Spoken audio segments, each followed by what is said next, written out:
muchas, que merecen un lugar destacado en la historia y no las conocemos, están olvidadas.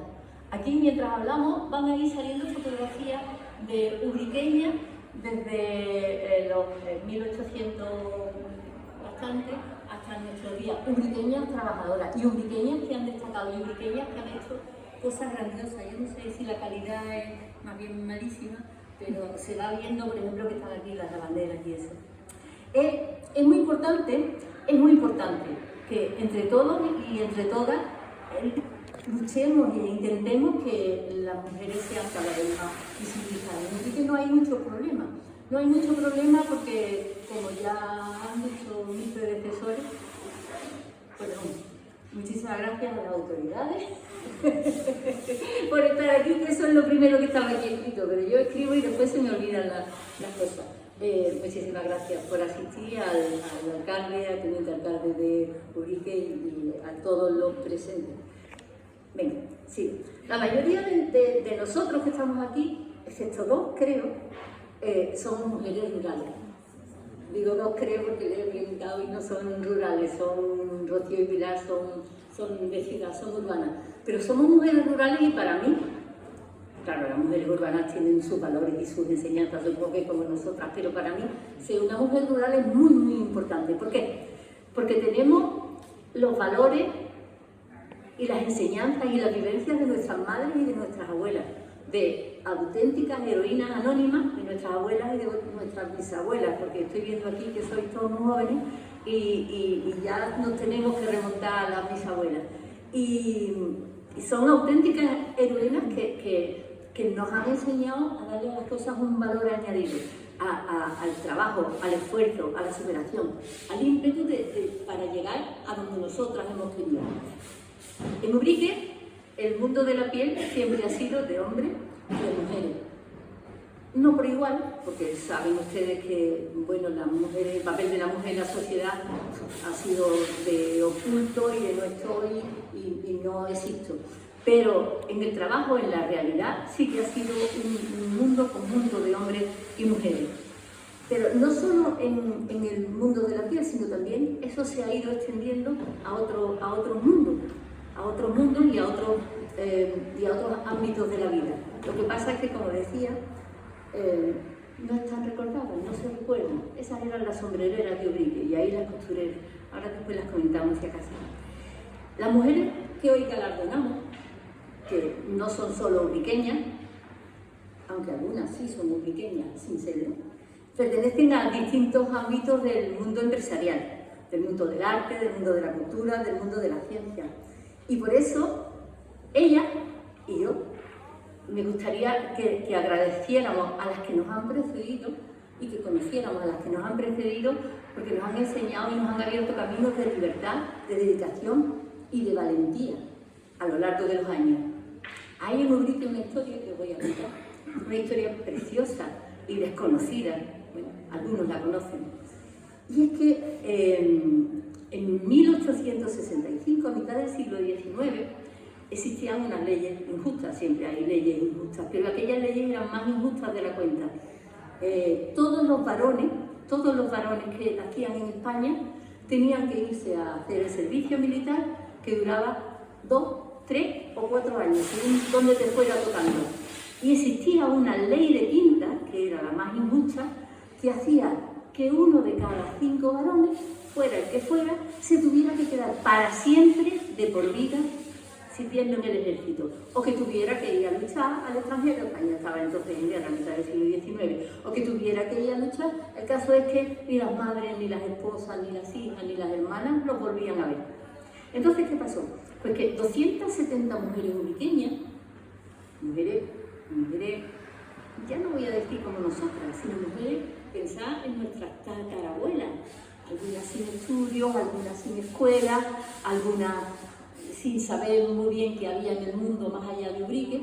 Pues esas 270 mujeres escribieron un manifiesto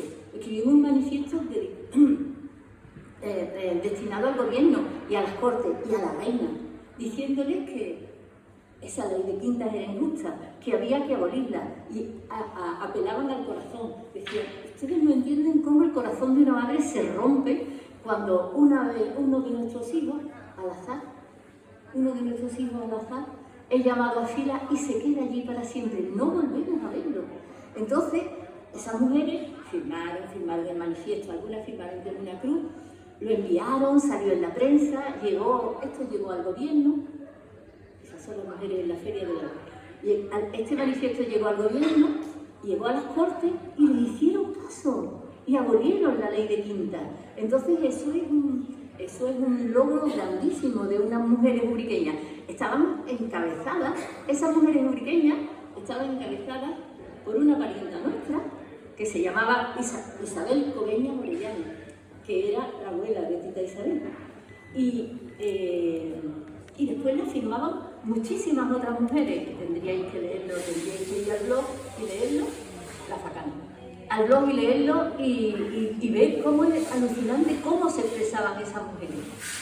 Bueno, la verdad es que esta historia es preciosa, a mí me impacta, pero hoy me gustaría que habláramos un poco más de historias de marroquinería y de petaca. Resulta que en Ubrique, sabemos, todos los que estamos aquí, conocemos, que en Ubrique el curtido, antiguamente se curtía en todos los pueblos en los que había un arroyo o un río, pero en Ubrique el curtido era especial. ¿Por qué era especial? Porque tenemos alrededor, en los parques naturales, tenemos todo lo que nos hace falta: el zumaque para la curtición, el calibre del alcornoque para la curtición, la sal de las salinas de Hortales, la sombrinera uriqueña, la sal de las salinas de Hortales y el agua de Ubrique, que tiene un nivel de cal maravilloso para la curtición. Entonces los pueblos de Ubrique eran famosos, y en Ubrique se curtía.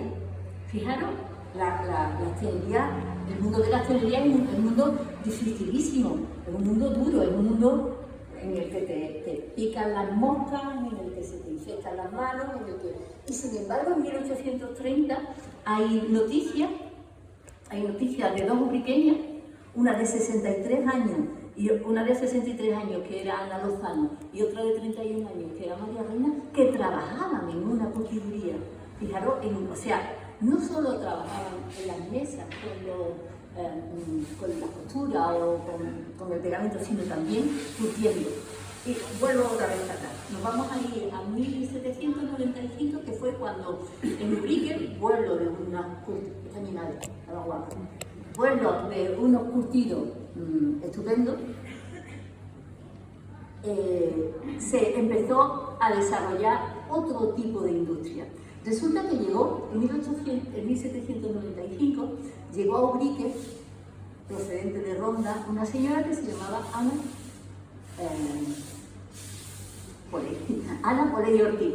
Ana Poley Ortiz era la mujer de Ángel Vecina, que era un maltés.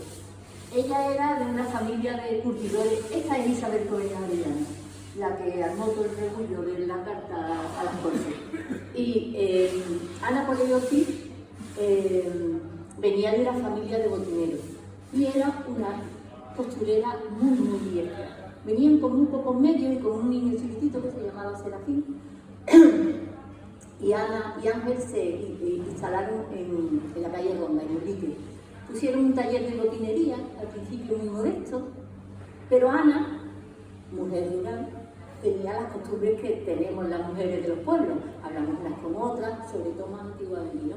Hablamos unas con otras, nos relacionamos mucho, hacemos mucha vida en la calle. ¿Y qué pasó? Pues que Ana poquito a poco fue enseñando a coser a sus vecinas, con un boje. No he podido traer un boje. Con un boje y con unas puntadas increíblemente chiquitinas, empezó a enseñarlas a coser, y estas empezaron a aprender a hacer botines, porque al principio eran botines los que hacían. ¿No creáis que los botines era una cosa, un zapato normal y corriente? Si os fijaros en la calidad y en las puntadas, no se ve desde ahí que de las puntadas de estos zapatos. Son puntadas, yo no sé, de media puntada, de un cuarto de puntada, o yo qué sé, son milimétricas, y los botines son impresionantes. Esto es lo que hacía doña Ana por ahí. ¿Qué pasó? Que las mujeres rurales tenemos, las ciudades también, Pero yo me gusta hablar de las mujeres rurales. Las mujeres rurales tenemos un valor importante, que es el valor del aprovechamiento. ¿Y qué pasaba? Porque los talleres de botinería sobraban trocitos de cuero, de este cuero fino, y sobraban trocitos del cuero de la suela. ¿Y qué pasó? Pues que doña Ana, bueno, no sabemos bien si doña Ana o cualquier otra de las mujeres que trabajaban allá, empezaron a hacer la competencia a vosotras, los primeros bolsos. Estos bolsos chiquitines, de trocitos de piel, recortados y cosidos, este es mucho más moderno, este es del principio del siglo pasado, recortados y cosidos que servían para miles de cosas. Este bolso, las otras mujeres, hacía una camisera que se llamaba Juana del Infierno. Fijaros, hacía camisas y arreglaba camisas. Lo tengo metido en plástico porque se deshace de viejo que es. Esto es de final del siglo XIX. Son cuellos de camisas de hombre que ella cosía con puntadas milimétricas, o sea, no había que ser petaquera, que hacía con puntadas milimétricas y después vendía los paños. Era todo tan caro y había tan pocas cosas que, bueno, que se aprovechaban las telas y los cueros. ¿Y qué pasaba con el cuero más gordo, con el cuero de los zapatos? Con el cuero de la suela. Pues pasaba que existía una cosa que había empezado a usarse para los arrieros, para los pastores, para beber en la fuente. Se hacían cosas con cosas, pero también se hacía una especie de vaso que con piel y cosida con esa puntada milimétrica que servía para beber el agua de la fuente. ¿Qué pasó con...? No era así, ¿eh? Esto no es el vaso, no existe, no conocemos ningún vaso, conocemos la historia. ¿Qué pasó con aquellos vasos? Porque aquellos vasos le dieron a alguien una idea maravillosa. Vamos a hacer una petaca con trocitos de la piel que sobra de los botines, una petaca que sirva para guardar algo o para guardar cualquier cosa. Las primeras petacas... Las primeras petacas eran grandísimas. Esta está retomada, esta no es de las primeras. De las primeras no he traído ninguna. Las primeras, esto es en el Museo de la Piel de Ubrique, podéis ver las colecciones. Las primeras petacas eran grandísimas porque servían para guardar el tabaco, venía en media libra. Después ya poquito a poco se fue haciendo más pequeño. Hay petacas. Esta es la única que tengo, que es de 1850-60 y está firmada. José Vallejo Ubrique, en el Museo de la Piel podéis ver petacas de Aragón, petacas de Lorenzo Chacón, petacas de los primeros petaqueros. ¿Qué pasó? Que poquito a poco, en vez de hacer tantos botines en Ubrique, se empezaron a hacer petacas.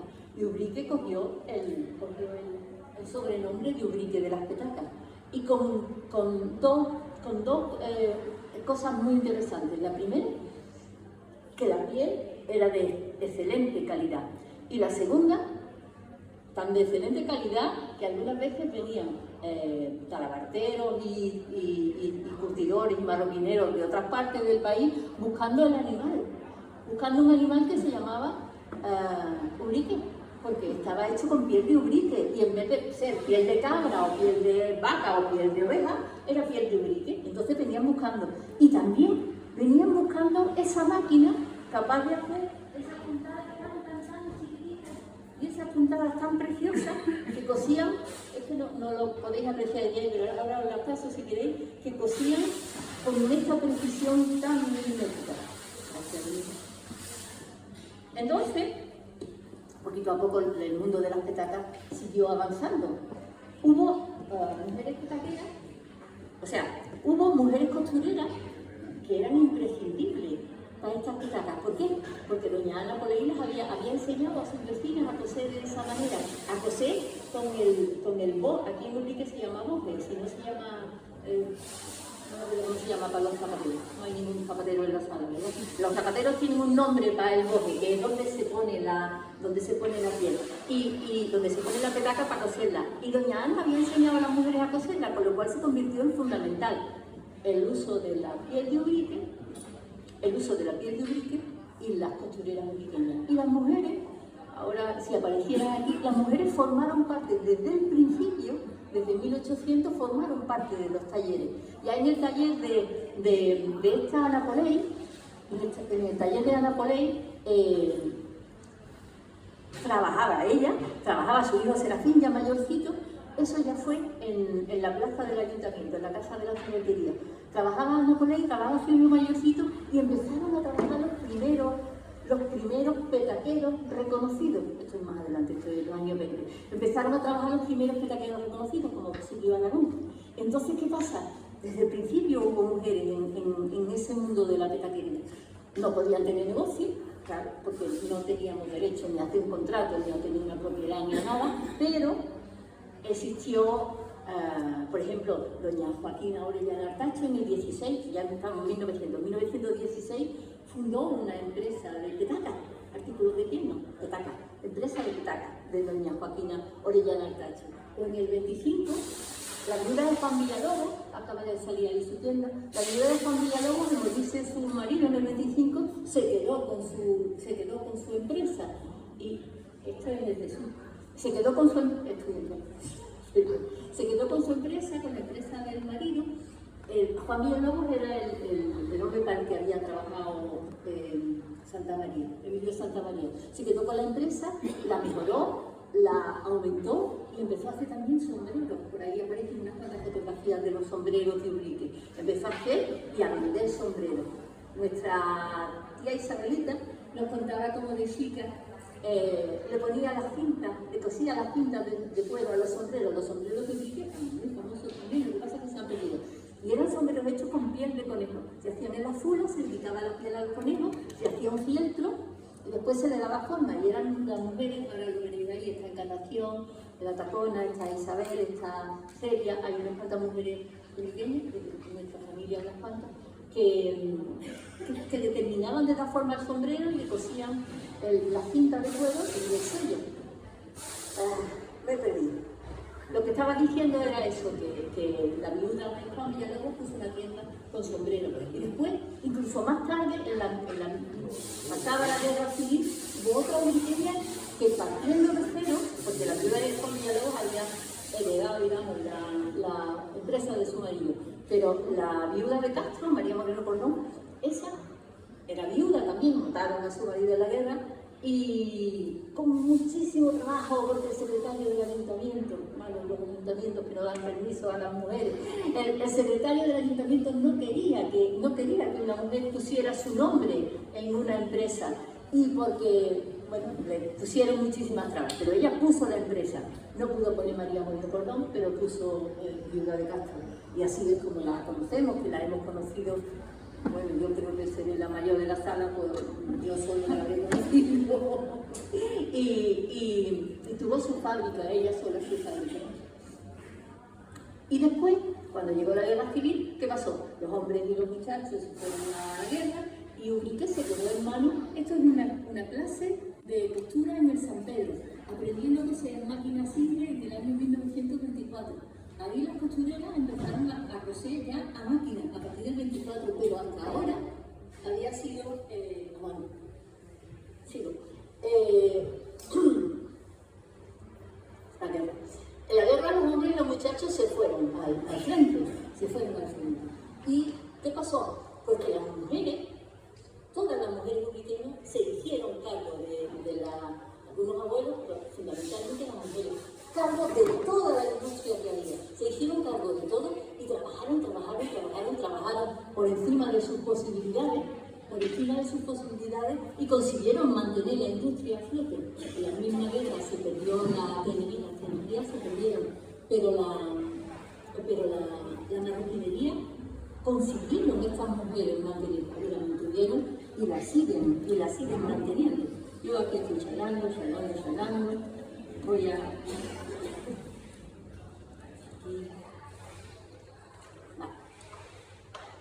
Lo que decía, que siguieron manteniendo. En los años 50, 60, 70, pues las mujeres trabajaban en las fábricas, pero más como costureras, o trabajaban en las mesas y cuando se casaban seguían trabajando en sus casas por cuenta. No, ya estaba en aquellos años más oscuritos, no estaba bien visto que las mujeres trabajaran codo con Hombre, de todas maneras aquí hay un montón de fotografías que son maestras. Un montón de fotografías en las que podemos ver, mujeres trabajando en los años 50, 60 y 70, trabajando en la misma mesa que los hombres. Y ahora, actualmente, ¿qué pasa? Porque actualmente hay una igualdad, yo no sé la empresaria lo que pensarán, pero creo que hay igualdad en los puestos de trabajo, en los puestos de responsabilidad, en todos los puestos, las mujeres y los hombres cosen, empastan, pintan, diseñan, cortan, ¿no? Es un trabajo por el estilo, antes el mundo de la mujer empaquetado, o sea, poner aquí los paquetes, el envase, era el envase y poco más.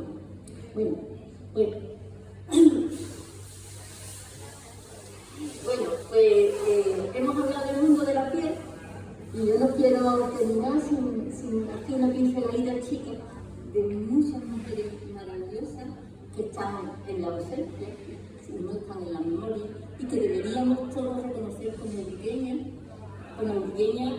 que han ido abriendo camino. La primera que se me ocurre es Sebastián Laborte, que fue la primera andaluza que estudió bachillerato. Se matriculó en Cádiz en 1872 y fue la primera andaluza que se matriculó y terminó bachillerato. Eso es de la revista de Buenos Aires.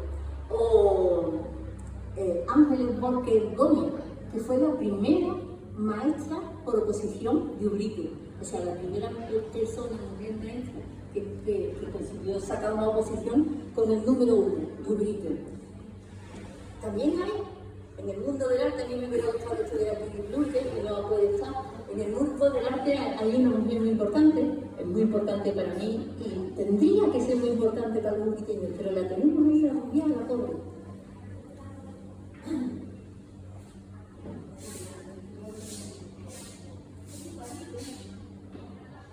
Y otros 30 o así, que tenemos en la familia, fue pintado en 1919 por Julia Janeiro Rubiales, mi abuela, la madre de mi padre. Julia Janeiro Rubiales pertenecía a la escuela de Manuel Janeiro, su padre que era masón, en la que participaba Julio Moisés, el pintor Julio Moisés. No sé si os suena, que tiene cuadros de Ubrique, pintó el convento, pintó el Calvario, pintó los pastores. Y mi abuela fue modelo de Julio Moisés y al mismo tiempo aprendió de Julio Moisés. ¿Qué pasó? Que cuando se casó, dejó de pintar. Y entonces ya solamente hay pinturas suyas desde el 16 hasta el 27. Pero son muchas pinturas. Yo en la primera noticia, no sé si le iba a preguntar a Lourdes si tenía noticias de alguna ubriqueña pintora antes que eso, pero no tenemos. Bueno, también nuestra primera farmacéutica, doña Elena Sánchez de Medina, que abrió un mundo de expectativas a otras mujeres. O la primera catedrática, que fue doña Ana Eugenia Arena, que además es la única directora del instituto que ha existido. No ha habido ninguna otra directora mujer de instituto, solamente doña Ana. Pero eso es de la mesa de los años 50, están trabajando hombres y mujeres. Y un papel grande para sanitarios ubriqueños, para aquellas comadronas que hicieron que naciéramos todos. Imaginaron la vida, algunos de nosotros, de nuestros abuelos, vivían en chozos, vivían en el campo, vivían algunos en el pueblo, los más privilegiados. Pero aquellas parteras, como Doña Luz o como Mariquita, María Isabel Fernández, aquellas parteras eran el alma de la vida de las madres y de los niños.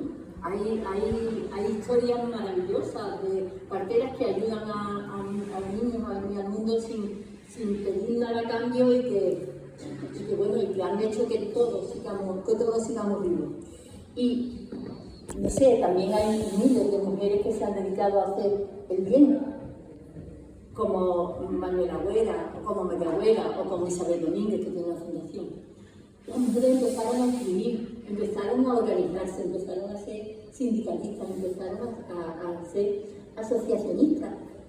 Y estamos llegando estamos llegando a un momento en el que las mujeres, además de vosotras, que sois las galardonadas hoy, pues las mujeres lubriqueñas destacan en muchos sitios por muchas labores. Tenemos médicas, médicos, maestras, empresarias, artistas, músicas, arqueólogas, escritoras, bailadoras, deportistas.